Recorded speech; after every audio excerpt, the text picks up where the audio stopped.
দেয়ালে যদি এত সুন্দর একটা ফ্রেম ঝুলানো হয় কেমন হয় দেখতে বন্ধুরা। নমস্কার, শুভ সকাল। সবাই কেমন আছো বন্ধুরা? আমি আজ নতুন আরও একটা ভিডিও নিয়ে চলে এসেছি। এটা কালার পেপার দিয়ে করা। ফেসবুক মামা বলেছে 3 মিনিটের ভিডিও করতে হবে। আমি ভাবছি এমন একটা ভিডিও দিলে কেমন হয়। তোমরা যারা 3 মিনিটের ভিডিও খুঁজে পাচ্ছ না, আমার মতো এরকম ভিডিও করেও দিতে পারো। যাই হোক, শুরু করি। আমি দেখো পেপারটা এভাবে কেটে নিয়েছি। একটা তারপিনের সাহায্যে আমি এটা এভাবে মড়িয়ে নেব, যাতে এটা অরিজিনাল পাপড়ির মতো মনে হয়। তোমরা কিন্তু এভাবে করে নিও বন্ধুরা, জাস্ট এভাবে করে নিবে। এবার আমি আঠা লাগিয়ে দুটো পাপড়ি একসাথে করে দিলাম। জাস্ট একটু ঘুরিয়ে নেব যাতে এটা ফুলের মতো হয় দেখতে। দেখুন কত সুন্দর ফুলের মতো হয়েছে না? এবার আঠা দিয়ে আমি একটা পুঁতি বসিয়ে দেব, যাতে একটা ফুলের মতো হয় দেখতে। দেখুন কত সুন্দর হয়েছে। আমি এবার এক এক করে আমি ফুলগুলো সব এভাবেই তৈরি করে নেব। তোমরা এভাবে এতগুলো ফুল তৈরি করে নিও। দেখো কত সুন্দর হয়েছে ফুলগুলো দেখতে। এবার আমি পাতার শেপ দেব।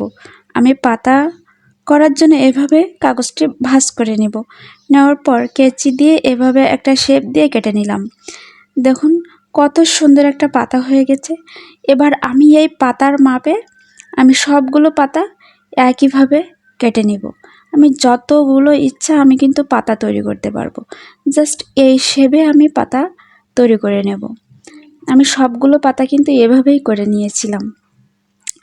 এভাবে করে আমরা সবগুলো পাতা কেটে নেব। দেখুন কত সুন্দর সহজে হয়ে গেল পাতা, একই সাইজের। এবার একটা কার্ডবোর্ড দিয়ে একটা ফ্রেম তৈরি করে নিয়েছি। এরপর ফুলগুলো উপরে বসিয়ে দিলাম। ডালের মতো করে আঠা দিয়ে এভাবে আমরা আঠা বসিয়ে নেব। দেখুন এভাবে এঁকে এঁকে।